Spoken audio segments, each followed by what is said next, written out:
Very first, we have to know what is tissue system. In higher plants, several tissues work together in form of a unit to perform a particular special function. These tissues have the same origin. Such tissues form a system which is called tissue system. On the basis of their structure and location of tissue systems are categorized into three different types by the scientist Sachs. Tissue systems are three types, such as epidermal tissue system, ground or fundamental tissue system, and vascular tissue system. Again, I am repeating, tissue systems are three types. Number 1, epidermal tissue system. Number 2, fundamental tissue system. And number 3, vascular tissue system. The very first one, epidermal tissue system. The epidermal tissue system forms the outermost covering of the plant body. It is made up of elongated, compactly arranged cells which form a continuous layer. Epidermal cells are parenchymal cells. This epidermal tissue system includes epidermis and its related structures. Example, root hairs, trichomes, stomata, and bulliform cells, etc. This epidermal tissue system developed from protoderm. Epidermis shows epidermal appendages like epidermis, stomata, trichomes, and root hair. I am repeating again. Epidermal tissue system contains epidermis, stomata, trichomes, and root hair. Number 1, epidermis. Epidermis derived from a Greek word epiderma. Epi means upon, derma means skin. The epidermis of most of the plant organs is uniseriate, which means unilayered or single layered, which means composed of single layer of epidermal cells, but in some cases it may be multilayered or multiseriate. Example, ficus, nerium, peperomia. Each cell of epidermis has a large central vacuole and peripheral thin cytoplasm. They may contain anthocyanin pigments, tannins, oils, and crystals, etc. The outside of the epidermis is often covered by the waxy thick layer called cuticle. Cuticle is absent in roots. The second one, stomata. Stomata are minute apertures in the epidermis.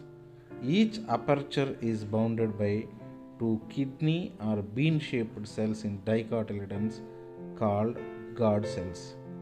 Dumbbell shaped guard cells are present in grasses or monocotyledonous plants. Guard cells contain chloroplast. Inner wall of guard cell is thickened than outer wall of guard cell, which means inner wall of guard cell is thickened and outer walls are thin. There are different numbers of cells of variable size in the epidermis around the guard cells are called subsidiary cells.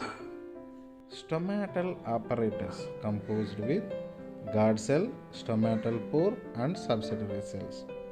When guard cells become turgid, that time they may open and forms a pore between them which is called stomatal pore.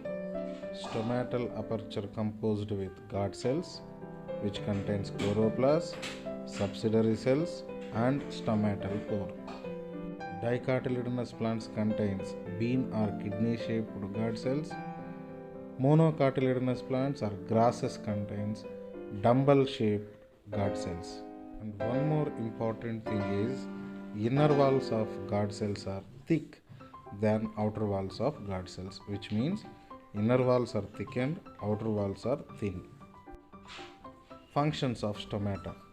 Stomata regulate the process of transpiration and gases exchange in plants. Stomata are absent in roots, underground parts, and submerged hydrophytes. Let's see the diagrammatic representation of stomata. The first diagram shows stomatal aperture in dicotyledonous plants with kidney-shaped or bean-shaped guard cells. The second diagram shows the monocotyledonous plant stomatal aperture. Why? Because it contains dumbbell-shaped guard cells. Third one, trichomes. On the stem, the epidermal hairs are called trichomes. These trichomes are usually multicellular. They may be branched or unbranched and soft or stiff. Functions of trichomes.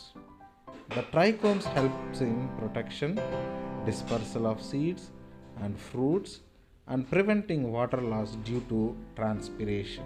Trichomes are multicellular, hair-like, branched or unbranched structures coming out from epidermis of stem. They may be soft or stiff. Fourth one, root hair. The root hairs are unicellular elongation of the epidermal cells. The thin wall is made up of cellulose and pectic materials. Root hairs are endogenous in origin. The functions of root hairs. Root hairs plays an important role in anchoring the plant body in the soil besides absorbing water and mineral solution from it. Root hairs are unicellular, thin, delicate structures which helps in the absorption of water and minerals from soil. The second type of tissue system is ground or fundamental tissue system. All tissues except epidermis and vascular bundles constitute the ground tissue. It consists of simple tissues such as parenchyma, collenchyma and sclerenchyma. Parenchyma cells are usually present in cortex, pericycle, pith or medulla and medullary rays in the primary stems and roots. In leaves, the ground tissue consists of thin-walled chloroplast containing cells and is called mesophyll. The most abundant tissue system in plant body is fundamental tissue system and composed with all types of tissues like parenchyma, collenchyma and sclerenchyma. The third type of tissue system is vascular bundles or vascular tissue system. This tissue system originates from procambium. Xylem and phloem are collectively termed as vascular bundles or vascular tissue system. Types of vascular bundles. On the basis of arrangement of different parts, vascular bundles are divided into two categories, such as number 1, radial vascular bundles, number 2, conjoint vascular bundles. Number 1, radial vascular bundles. When the xylem and phloem are present separately on different radii in alternate manner, such vascular bundles are called radial vascular bundles. The order of development of xylem in these vascular bundles is centripetal in manner. Thus, these vascular bundles are called exarch vascular bundles.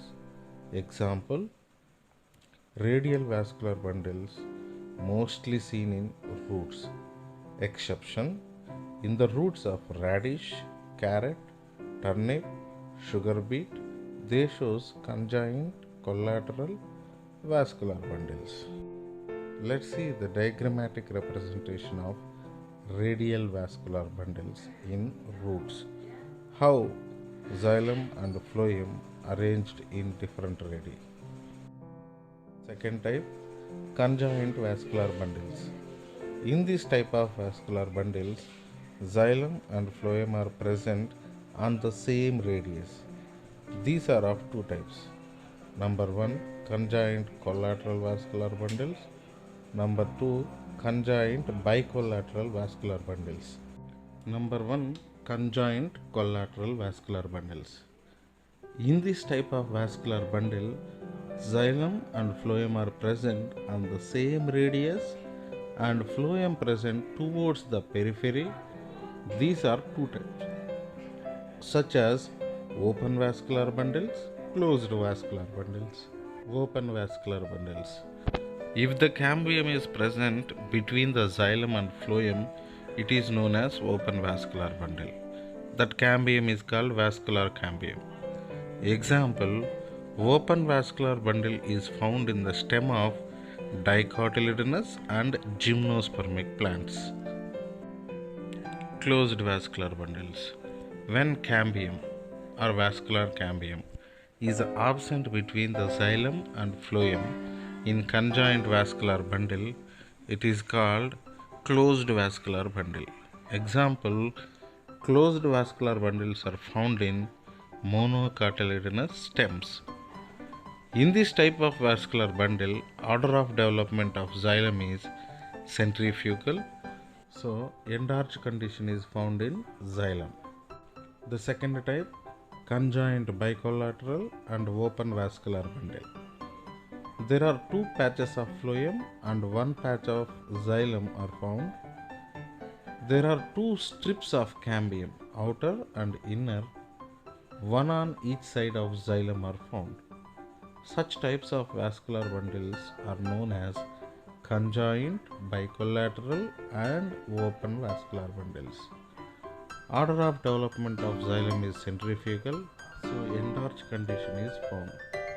Example, stem of family Cucurbitaceae, Apocynaceae and Solanaceae. Let's see the diagrammatic representation of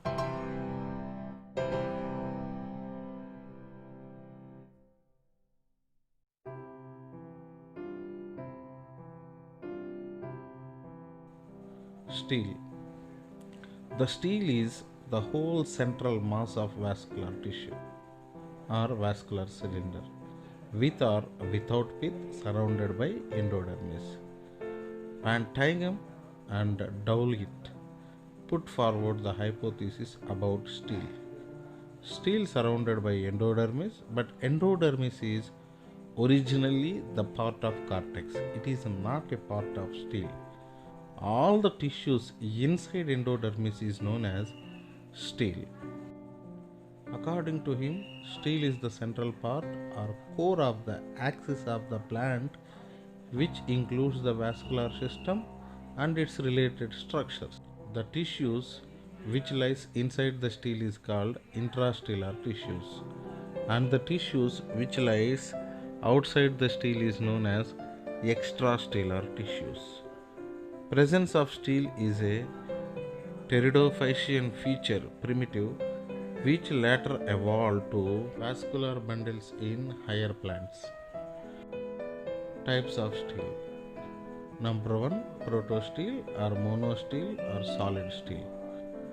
Protostele is the most primitive and simplest type of stele. Solid stele is following types on the basis of shape of xylem. Number 1, haplostele. In this stele, xylem surrounded by a smooth layer of phloem. Central xylem is cylindrical but circular in transverse section. Example, Rhinia, Selaginella, Selaginoids, etc. Actinostele. Actinostele is that stele in which the central xylem has radiating ribs and assume a star-shaped appearance. Example, Xylotum, Isoetes, Lycopodium, Serratum. Plectostele. Such type of solid stele in which the xylem divides into number of separate plates which lie parallel to one another. Example, most of the species of Lycopodium, Lycopodium clavatum, mixed protostele. Sometimes the solid xylem core of the protostele is broken into small group of tracheids which remain embedded in the phloem. Such a protostele is known as mixed protostele. Example, Lycopodium cranum. Steles are again classified into different types such as siphonostele, solanostele, dictyostele or polystele, eustele and atactostele.